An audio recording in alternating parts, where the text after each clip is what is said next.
The Pwn2Own Miami is over. Brian Gorence and Dustin Childs of Trend Micro's Zero-Day Initiative, ZDI, are here to discuss the results and who owned what. Please welcome Brian and Dustin to the S4 main stage.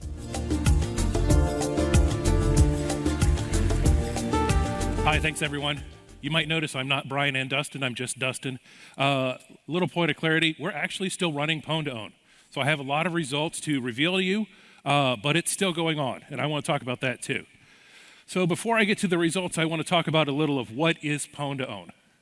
And Pwn2Own started in 2007, and if you can take your mind back a dozen years or so and watch TV, you might have seen some commercials where some guy says, I'm a Mac, and some guy says, I'm a PC. And at the time, there was a perception that Macs were inherently more secure than PC, and how could anything happen? Well, in Vancouver at the CanSec West conference, we put a MacBook on the network and said, if you can hack it, you can keep it, and ZDI will give you 10 grand. So if you pwn it, you own it, and thus was Pwn2Own born. From that, Pwn2Own Vancouver has become the world's most elite hacking competition.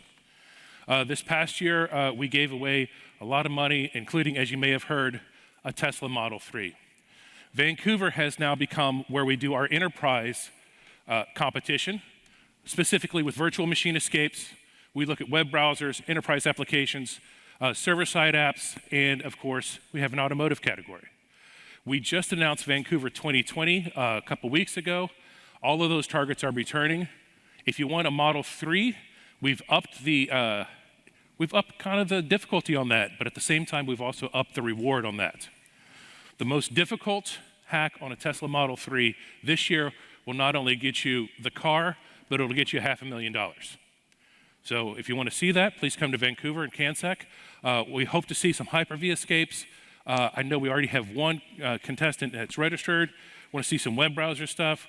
We've got RDP, so if you know a lot about Bluekeep and want to demonstrate that for us, if it's an O-Day, hey, let's get out there and let's see it. So that started in 2007. In 2012, we added a mobile version of the contest to focus on device handsets. It was initially in Amsterdam, but it quickly migrated to Tokyo and became Pwn2Own Tokyo. We changed the name a couple years ago because we've expanded beyond just mobile handsets. Okay? Now this year, we included televisions. We had a Sony and a Samsung television, both compromised. We had wireless routers get compromised. There's one, we always love when people come up and have some style. This past year, they compromised a wireless router and had, like, we're playing Snake with the lights on the front of it. It was really cool. Absolutely simple, totally meaningless, but we laughed nonetheless. We awarded a Master of Pwn. Richard Zhu and Amat Kama got $195,000 for that. We'll talk about what Master of Pwn is. And also we saw an Amazon Echo Show get hacked. And to my knowledge, it was the first public demonstration of that. So $315,000 awarded for that. It's a lot of fun. Over the years, Pwn2Own has brought us a lot of things.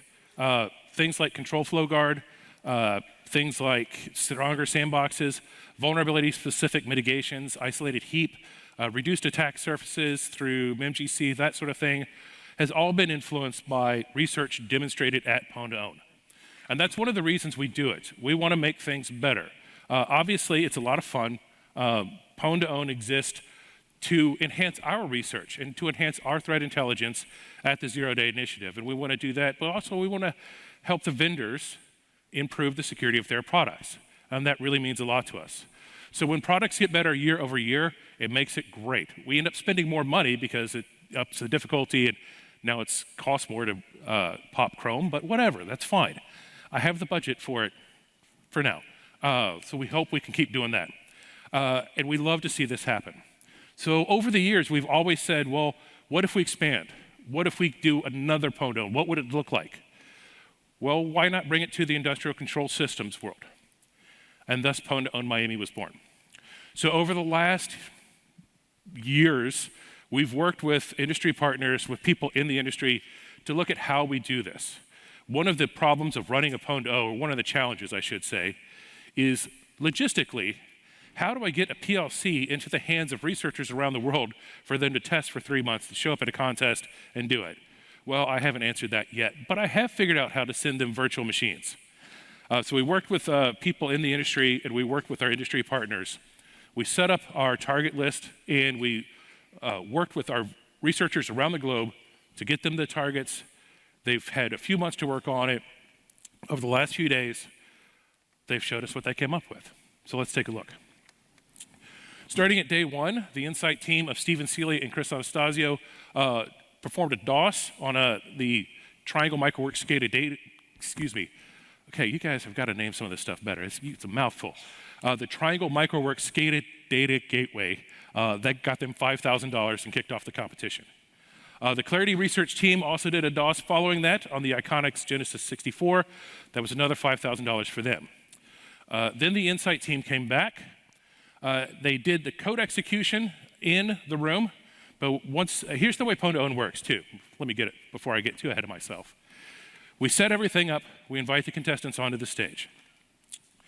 They have a total of 20 minutes, 3 5-minute attempts each to demonstrate code execution, info leak, denial of service, whatever they've signed up for.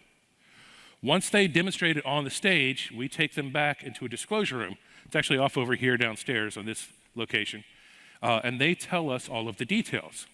At that point, we check our database and make sure that we're not aware of it. Because we're the 0-day initiative, we want to buy 0 days. Once we confirm that, excuse me, we bring the vendor in, and the vendor also confirms that they are unaware of it. So partials happen when you successfully demonstrate something on the stage, but we get backstage into the disclosure room, and it turns out that that bug that was used had actually been previously reported, either to us or to the vendor. But a patch isn't available, so it's still a 0-day, so it's not a failure. You successfully demonstrated a 0-day, but it's not a full win either, so you don't get the full points, you don't get the full cash. You do get half the points for the partial wins. And I'll talk about what that means in this groovy trophy here in a couple minutes. So let's take a look at what one of those attempts actually was. This is running slowly. This is Rockwell Automation, and this is an Pwn2Own thing. So you have a project file for the Factory Talk SE, and right now it is actually running. We recorded this as we were introducing them. So as soon as he double clicks on that, Factory Talk is going to start. It's going to open that project file. A little something unexpected is going to happen. Extra code is going to execute. In this case, that extra code is going to take place in the form of a calculator because we're pop and calc. That's what we do. And there it is. So that's a demonstration of one of the things that we bought. It was Tobias and his crew that actually did that. That particular thing earned them $25,000 and 25 points towards Master of Pwn. And that's great. That's 0-day. So as I said, Tobias Jarnowski, and I'm terrible with names, so I apologize to everyone, but Nicholas Breitfield and Ali Abbasi, that's what they demonstrated. They got $25,000 for that. The Flashback team demonstrated something similar. They got $25,000 for that. Tobias and his crew came back. This time, they were able to use an OOB access bug on a different product for 25 grand. And then the Flashback team came back and got another 25 grand. So the afternoon of the first day, we awarded $100,000. A lot of fun. You can clap for that. That's really cool that they got $100,000 in an afternoon. So the first day we had 6 successful results and 2 partials. That was great. We were wondering what it was going to be like on the second day. To be honest, we thought we were going to have more bug collisions. And bug collisions are when 2 different researchers are submitting the same bug. Day 2, we saw a little bit more of that. We started out successfully with Stephen and Chris demonstrating their bug. It's a deserialization on the induction automation engine. That got them 25 grand. Clarity came back and they did some DLL loading along with the directory traversal for 20 grand. Why is the difference between 20 and 25? That product wasn't available for the continuation award, which is will it be resident after a reboot? And that the Schneider Electric just wasn't available for that. Then the Flashback team came up and they used a multi-bug chain. This is great. This is several bugs chained in a row to get code execution on the Rockwell Automation Factory Talk. And then we started running into some partials. So in each case of these, they were able to demonstrate code execution live on the clock, but it turned out that the bug had been previously reported either before the contest or at the contest. But I do want to highlight adding an admin user, which is the case here. This is on the Iconics Genesis 64. So if you'll notice there, they ran a program. It was actually attached to, I think, Java. And there's now a new admin user. I think they named it Whoopsie. If you have a new admin user, I think that's a fair word to use, at least in polite company. So that was real quick. Then in the afternoon, we had our first failures of the contest. We had 2 partial wins and 2 failures. And you know what? Failures happen. And we encourage people to come try, because what's the worst that could happen? And I'll tell you one of the things that often happens when something fails at Pwn2Own.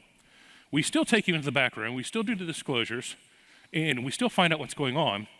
And oftentimes we have a versioning problem or maybe a licensing issue or something that's just not quite right. And we end up purchasing that bug anyway through the ZDI program. We don't discuss those numbers because we don't discuss ZDI pricing overall. But a lot of times, even if you come and you try something and you fail, you don't go home empty-handed. We still want to recognize researchers and give them the opportunity to have their research come to light and be financially rewarded for it as well. We do have a lot of first-timers in Pwn2Own Miami, including the Insight team, including the Clarity research team, and including Ben McBride from Oak Ridge National Labs. He had an info leak that he said was working until about last week, and then he had a partial win for, I think that was a code execution on Rockwell.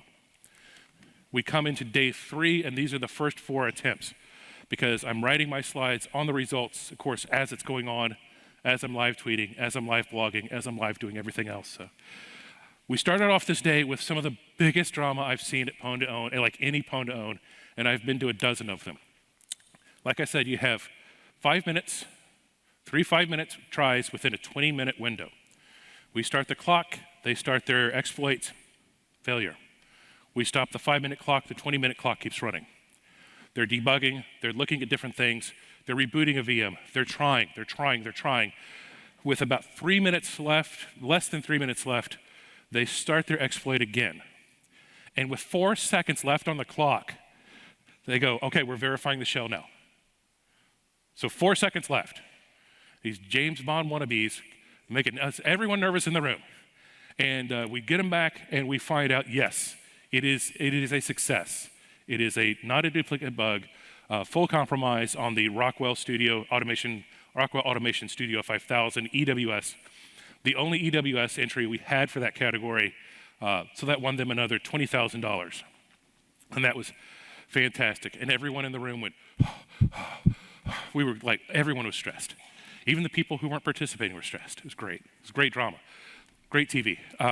But then we moved on. Clarity research team had a partial again, previously reported. Michael Stepankin, who's another first-timer at Pwn2Own, was very successful, but a partial win. Then the Insight team came back. They did a denial of service. And I'll say a little inside baseball on this one too. They told us that they considered dropping this because it's a race condition. And if you've ever dealt with exploits that are race conditions, one time it works and one time it doesn't. That's the race, right? So they were hesitant to do this. But they went ahead and did it, and sure enough, in under 1 minute, they were able to shut down the OPC Foundation UA.NET standard, $5,000, and that was the only attempt at that as well. So we thought that was great. Right before I came out here, they did another code execution in the control server category. That one took a little bit of time, just a minute or so, and they confirmed that one. It was $25,000 and another 25 Master of Pwn points. So what is Master of Pwn? I've just talked about this. Well, in 2016, we wanted to kind of crown an overall winner of Pwn2Own. See, the thing is, the schedule that I just went through with you is a random drawing. Even we, as ZDI, don't know until the beginning of the contest where we're literally pulling names out of a hat, like this is the draw. So if you have a good draw, if you get lucky, then you can be one of the first, because only the first winner in a category typically gets the full prize for that category. The second and subsequent winners get a reduced cash prize. So if you have a bad draw and all of your stuff is on the third day, you could have the best bugs, but not get the most cash. And we still wanted to somehow recognize that person or that team. So we came up with Master of Pwn. That's the overall winner. So you get points for each successful attempt. The points don't go down. The first time you do it, if it's 25 points, you get 25 points. The fourth time we see it, it's 25 points. That cash award's reduced, but it's the same amount of points. It created some unusual competition as well, because we started seeing teams research how their competition teams are finding bugs and then submitting bugs ahead of time that they think they're going to use. So Pwn2Own has defense, zone defense even. So it's great, because now we see people submit bugs that they think their competitors are going to use, and sure enough, we get into the disclosure room, and boom, duplicate, partial win, half the points. And we saw something kind of similar on this one, where some of the stuff that was submitted to our ZDI program just within this year, calendar year, ended up being here too. So, wow, crazy. It's great fun. But we also award a beautiful trophy. In this case, hey, check this out. It spins. There you go, nice.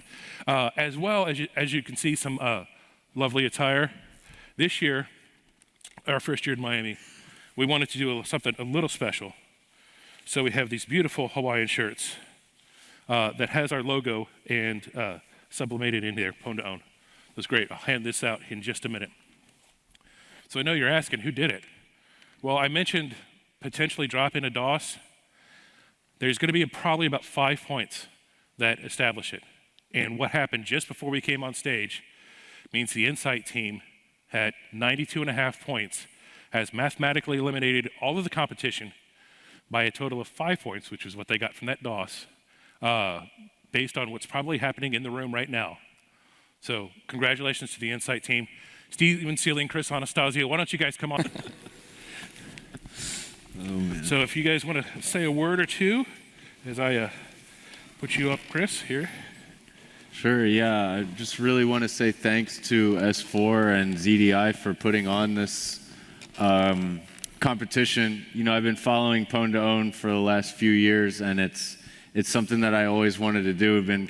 It's been kind of a dream come true to come out here with Steve and come out and win the competition. And you know, we worked really hard. We spent the last 3 months, you know, I have a day job, so I'm doing this in all my spare time, and just couldn't be happier with the result and the teamwork, honestly. You know, we both started working on this individually and kind of joined up, you know, pretty early on, but not right away. And by working together, I think we accomplished a lot more than we could do each individually. So that made it really nice too. I wish I could say it better than Chris, but I really can't. That was fantastic. It was a fantastic event. Thanks to ZDI and S4 for the conference, and the teamwork and collaboration. I couldn't have dreamed for better, to be honest. So thanks, Chris. That's great. On behalf of the Zero Day Initiative, let me award you this trophy, you guys. So let's give them another round of applause.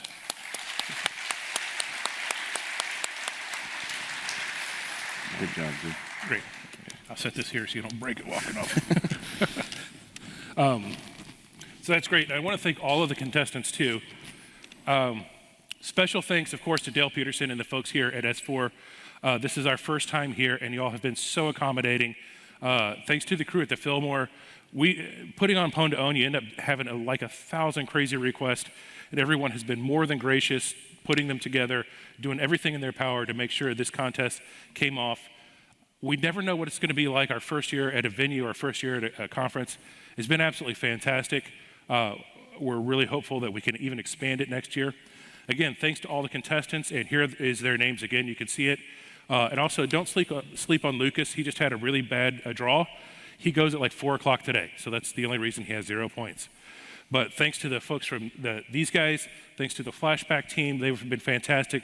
Tobias and his crew, the Clarity folks, Fabius, Ben, Michael, fantastic stuff. We hope to see all of you again in the future. And I want to take this time to really give a special thanks to the vendors. It can be quite, frankly, kind of frightening to get that phone call, to read that email. It's like, what do you mean my product's going to be included in Pwn2Own? I didn't. Did I sign up for that? I don't remember signing up for that. But they've been fantastic. They've worked with us, especially Rockwell Automation provided us with pre-configured virtual machines that we were able to provide to the researchers. Inductive Automations, Ionics, UPC Foundation, Unified Automation, Triangle Microworks, and Schneider Electric. They've all been absolutely fantastic to work with. Of course, this is a new experience to them as well. So I want to say thank you again to them, and let's give them a round of applause as well. No. So as it stands right now, Pwn2Own Miami, our inaugural 2020, we have over $225,000 awarded, and we still have, I think, up to $50,000 to $75,000 available happening in the room. And I want to point this out right now. At 2 o'clock, DNP3 server, remote code execution. It's going to happen. I think it's going to happen. If not, come in there and watch it fail, watch it succeed. It's going to be great. We've awarded more than 200 Master of Pwn points, which is fantastic. This has been the first Pwn2Own in a while where Master of Pwn was really kind of in doubt. And I tell you what, it was kind of nerve-wracking for all of us watching, seeing who was doing what.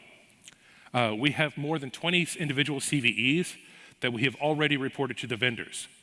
And that's another thing about Pwn2Own that I want to point out. All of the vendors that you saw on that slide, they all have representatives here. And when we get the bugs, they come into the room and we hand them the bugs. So they are already working on it. And in fact, I know that there's one vendor who's going to get real close to having it and is taking care of 2 RCEs in an early build. And that's fantastic. Just watch our Twitter. I don't want to announce anything ahead of time because, builds break. I've heard that. More than a dozen full wins with many partials. And that's absolutely fantastic as well.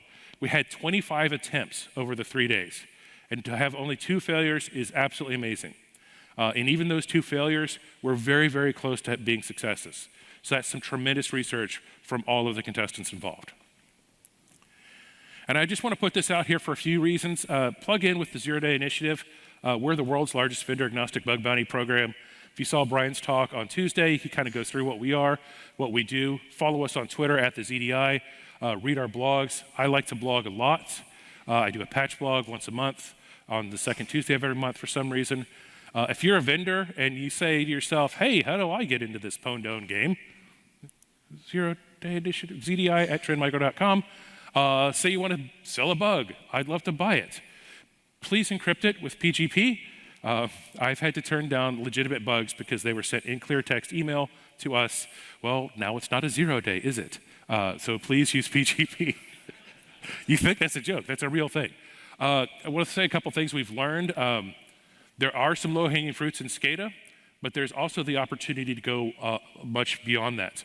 What these guys did, what Tobias and his group did, they went above the low-hanging fruit, and they got into some stuff that was really impressive.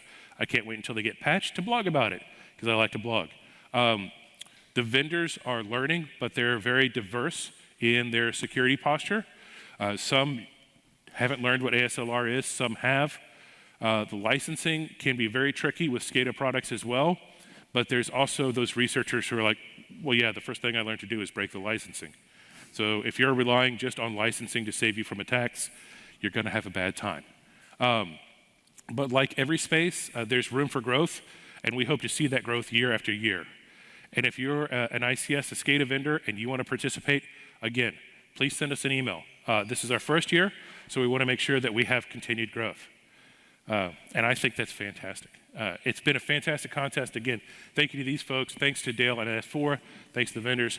And thanks for y'all. And hey, there's still a few of these glow-in-the-dark challenge coins left. I have a little trivia contest in the Pwn2Own room for Pwn2Own trivia, ZDI trivia. Read the trifolds that are in there if you want the answers. We'll do that 3:15, 3:30-ish if you're still around. If you see me and you have questions, I clearly love the sound of my own voice. I'd love to talk with you. So please ask me questions if you have questions about the program or about Pwn2Own. If not, I just want to say thanks to everyone. It's been a fantastic 3 days. And if you'll excuse me, I've got to go get back to work. So thank you all.